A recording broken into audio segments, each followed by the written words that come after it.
The Prime Minister has told Sky News that Australia's panda loan program with China is a sign of strong cultural and economic ties between the two nations. Cam Redden is travelling with the Prime Minister and filed this report from Western China. Well, if anyone knows about Australia-China relations and the connection between the cultures and the people, it's Fu Ni, who spent the best part of 15 years on loan in an Adelaide zoo as a Chinese expat to Australia, but is now back here at the Chengdu Research Centre for giant panda breeding. The Prime Minister donned in his Hawthorn Hawks gear, getting close to some Chinese pandas. And you see the mom, she's eating bamboo leaves. You see how they eat bamboo leaves? They eat a bunch. They put the leaves together, eat a bunch. Yeah, I never knew that. Put bunches together. Yes, that's the way they know how to save energy. This is productivity. Yes. Following in the footsteps of another hawk, Bob, who visited this region as Prime Minister in 1986, the last Australian leader to do so. There are two more giant pandas on loan in South Australia at the moment. The Prime Minister talking up the cultural links between the two nations during this visit. What was it like seeing Fu Ni, 15 years in Australia? A bit of symbolism there about the connection between the two nations. Oh, it's a really strong connection that is there. It's 1.4 million strong, the Chinese-Australian diaspora, making an incredible contribution as part of our multicultural community in Australia. And the visit here has been very warmly received. This is his last major event during the week-long visit to China, which follows high-level talks with President Xi, Premier Li and business leaders in both Beijing and Shanghai. Those things are important when you travel overseas. But when he's finished with the giant pandas, he does need to come back to Australia. He's got some explaining to do about the plans that he has to raise taxes for Australians. Around 20 countries have had pandas on loan from China, Australia among them, and we are the only ones with giant pandas in the Southern Hemisphere. The Prime Minister wants this to be one of the lasting images of his week in China, about the strength of bond and a sturdy relationship as China and Australia navigate their many political differences. Let's get some analysis, and joining me live is Senior Fellow for East Asia at the Lowy Institute, Richard McGregor. Richard, great to see you.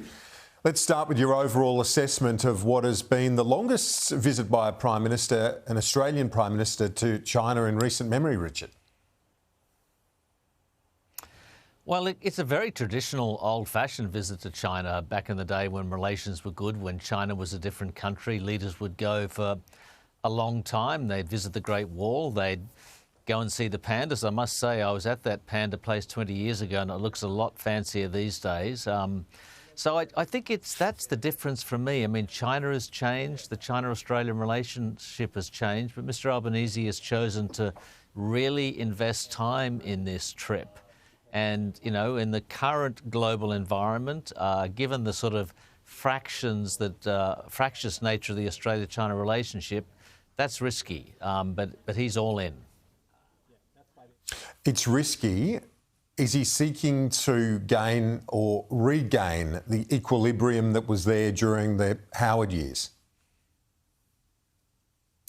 Well, I mean, yes, he is seeking to regain that equilibrium, but I'll qualify that in two respects. I mean, the word used to describe Australia-China relations is stabilisation. And yes, the relationship has stabilised, but it's not stable.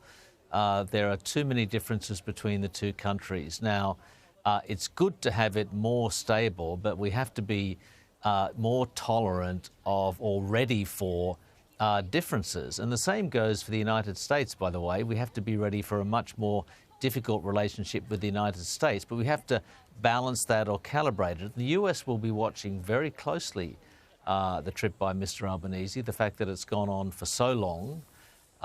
It's the kind of warm trip to China that few Western leaders manage to pull off these days. And I think they'll be interested to see whether there's any sort of, deeper meaning to that, or simply Australia trying to reinforce what for us are very valuable trade ties. Now, the Prime Minister raised that controversial circumnavigation by the Chinese flotilla, the live firing exercises. He raised that with the President. The opposition is saying, yes, but it's fine that he raised it, but it was simply dismissed, that there needs to be a strong representation on Australia's behalf and accountability demanded. is there more that the Prime Minister could have done in his talks with Premier Li and President Xi Jinping? Yeah, it's hard for me to tell because I wasn't there or present at the talks, but I guess I would separate the Chinese naval flotilla into a number of parts. First of all, we can't object on sort of international law grounds. We go to the South China Sea. We can't object if the Chinese naval flotilla comes down here. And I think the government's been clear on that, and that's fair enough. The government has objected to the lack of notice on live fire exercises. I think we should be very clear on that. And I guess the point is that the Chinese circumnavigation of Australia, well, that was unprecedented. And I guess the government statements haven't really channeled the fact that it was unprecedented and that they've come down to an area which is not contested at all. But one thing that's obviously very clear, we're going to have to get used to this because the Chinese Navy is, you know, just wanting to display its expansive power and the weight of its ships and the like. Don't forget, China now has a bigger navy in just ships than the US. So we have to be careful about how we handle it, perhaps with a little bit more clarity on our side, but we can't object to it as a matter of fact. Is there... are there examples? I'm thinking places like Singapore, Japan, countries... We often think that we're on the front line of all of this, but in many respects we're further down the path really in terms of our region. Others like Singapore, Japan, very much having to deal with this for years and years. Is there anything we can learn from their approach to the China relationship? Yeah, well, the approaches of all these countries differ, but it's worth remembering, though, that, you know, China has territorial disputes with a lot of different kinds with a lot of countries: South Korea, Japan, Vietnam, Indonesia, Malaysia, Brunei, the Philippines, and that's even without mentioning Taiwan. And there's vastly different approaches. You know, Japan has been very sturdy for years, a little bit overwhelmed in recent years by the sheer weight of numbers of Chinese boats which approach the islands that it called the Senkaku Islands. The Philippines has been very transparent and complained. China hates that. Countries like Malaysia and Indonesia have handled it much more quietly, to the sort of regret, I think, of some of their own militaries there. So this is a kind of journey, not a destination. There's no settling point for you know, relations with many countries in Southeast Asia with China. It's an ongoing management of tension. And it will be for us as well. Finally, Richard, you did touch on it earlier. I just want to get your thoughts to wrap up on how you said the US is watching this, but in some respects, the US, the vacuum, I guess, in trade, but in other aspects as well, the US pulling back in some sense internationally, not always in terms of our region, but we have seen a shift in their foreign policy. How does that feed into China's ambition to step into the breach when it comes to, as they see it, an attempt to have leadership, despite the irony of saying they're going to take a trade role when, of course, they were enforcing a very blunt punishment on us not that long ago when it comes to trade tariffs?